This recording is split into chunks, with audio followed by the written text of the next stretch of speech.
Israel तरफ़ां Iran ते तारीख़ी ऐं वॾे हमले में पासार इनक़लाब जो सरबराह ईरानी आर्मी चीफ समेत केतिरा ई कमांडर ऐं एटमी साइंसदान शहीद थी विया आहिनि। इसराइल तरफ़ां सुबुह सवेर 200 जंगी जहाज़नि ज़रिए तेहरान समेत ईरान जे मुख़्तलिफ़ शहरनि में 12 ईरानी फ़ौजी ऐं एटमी ताक़तनि ते हमला कया विया। ईरानी आर्मी चीफ मोहम्मद बाक़री, पासार इनक़लाब जे सरबराह हुसैन सलामी समेत केतिरा ई एटमी साइंसदान शहीद थी विया आहिनि। ईरान तरफ़ां फ़ौजी कमांडर ऐं शहरी शहीद थियण जी बि तस्दीक़ कई वई आहे।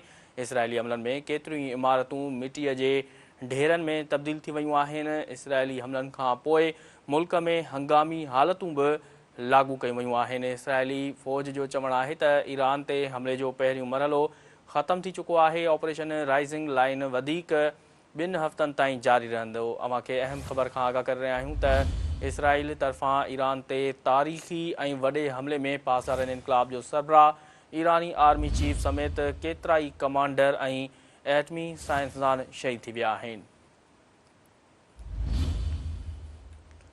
इसराइल तरफ़ां सुबुह सवेर 200 जंगी जहाज़नि ज़रिए तेहरान समेत ईरान जे मुख़्तलिफ़ शहरनि में 12 ईरानी फ़ौजी ऐं एटमी ताक़तनि ते हमला कया विया आहिनि। ईरानी आर्मी चीफ मोहम्मद बाक़री, पासार इनक़लाब जे सरबराह हुसैन सलामी समेत केतिरा ई एटमी साइंसदान शहीद थी विया।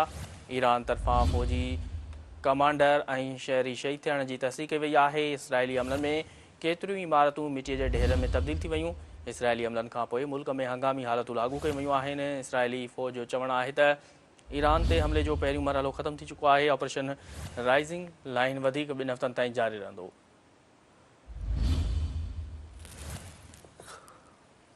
अव्हां खे आगाह करे रहिया आहियूं अहम ख़बर जे हवाले सां त इसराइल तरफ़ां ईरान ते तारीख़ी ऐं वॾे हमले में पासार इनक़लाब जो सरबराह ईरानी आर्मी चीफ समेत केतिरा ई कमांडर ऐं एटमी साइंसदान शहीद थी विया।